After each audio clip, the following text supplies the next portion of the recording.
கல்யாண பேச்சுன்னு ஆரம்பிச்சாலே பத்திரிக்கை அடிச்சதுலேருந்து கல்யாணம் முடிகிற வரைக்கும் நான்வெஜ் சாப்பிட மாட்டோம். கல்யாணம் முடிஞ்சதும் வீட்டில் கிடா விருந்து வைப்பாங்க. அதுலேருந்து தான் கறி சாப்பிடவே ஆரம்பிப்போம். நாங்கள் இன்றைக்கி தான் கிடா விருந்து வைக்க போகிறோம். அதனால் காலையிலே எழுந்து குலதெய்வ கோயிலுக்கு போயிட்டு சாமியெல்லாம் கும்பிட்டுட்டு அப்படியே வீட்டுக்கு வந்தாச்சு. நாள் நைட்டே கிடா விருந்துக்கு தேவையான எல்லாத்தையும் விடிய விடிய பேசிக்கிட்டே உரிச்சு வச்சுட்டாங்க. வேலை செஞ்ச அழுப்பே தெரியல. அது சரி, சும்மா வேடிக்கை பார்த்தேன். எனக்கு எப்படி அலுப்பு தெரியும்? உரிச்சவங்களுக்கு தானே தெரியும். எங்கள் வீட்டு சார் என்ன பண்ணுறாருன்னா, கோயிலுக்கு போயிட்டு வந்ததுலேருந்து சாப்பிடாம விளையாண்டுட்டே இருக்காங்க. ஒரு கேங்கை ஃபார்ம் பண்ணி வந்து சாப்பிட்டு போங்கன்னு சொன்னால் நான் கையோட கிடா விருந்தே சாப்பிட்டுக்கிறேன், அப்போ தான் சாப்பிட்ட ஃபீலே இருக்கும், அதுக்காக தான் இப்படி விளையாடுறேன்னு சொல்லிட்டாப்புல. எப்போவுமே கல்யாணம் ஆன புதுசில் புது பொண்ணு மாப்பிள்ளைக்கு இனிப்பு தான் கொடுக்கணும்னு சொல்லி அது பேர் சந்தனமோ சந்தானமோ சொல்லுவாங்க.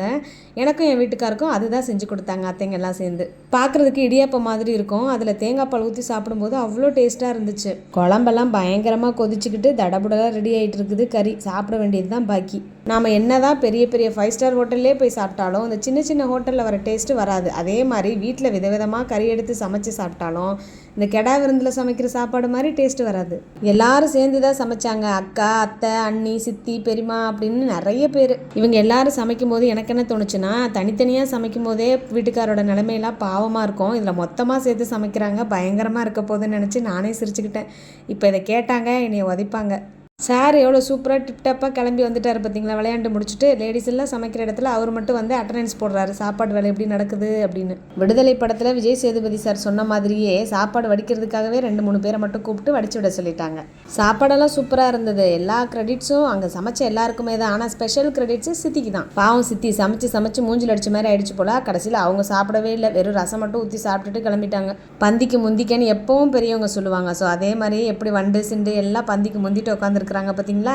பந்தியெல்லாம் பரிமாறுறது யாருன்னு கேட்டால் நான் தான் அப்படின்னு வீட்டுக்கார சொல்கிறாப்புலப்பா. அவங்க கடைசியாக தான் சாப்பிட்டாங்க. பிள்ளைங்க எல்லாம் துளுன்னு இருக்கு. ஆனால் அதுங்க சாப்பிட்ற இலையை பார்த்தீங்களா, அதுங்க அவசரத்துக்கு போட்டு வச்சுருக்காங்க. சரி, புது பொண்ணு இலையை காட்டுவோம் அப்படின்னு போனால் எல்லாத்தையும் மூடி வச்சுக்கிறா, கண்ணு போட்டுருவாங்களாம். என்டி விருந்தே உனக்கு தான், இதில் எதுக்கு கண்ணு போட போகிறாங்க அப்படின்னத ஹே அப்படிங்கிறா. ஆடின ஆட்டத்துக்கும் செஞ்ச வேலைக்கும் சாப்பிட்ட சாப்பாட்டுக்கும் ஒரு தூக்கத்தை போட்டால் தான் வேலைக்கு ஆகும்னு சொல்லி நம்மளால எப்படி கட்டில் தூக்கிட்டு போகிறத பார்த்தீங்களா. நான் எங்கட ஆளையே காணணும் வழியே தேடிட்டு வந்து பார்த்தா இங்கே படுத்துருக்காங்க. ஏங்க என்கிட்ட சொல்லிட்டே வரலன்னு கேட்டால், சொன்னாதான் தூங்க விட மாட்டியே, அதனால தான் அப்படியே வந்துட்டேன்னு சொல்லிட்டாப்புல.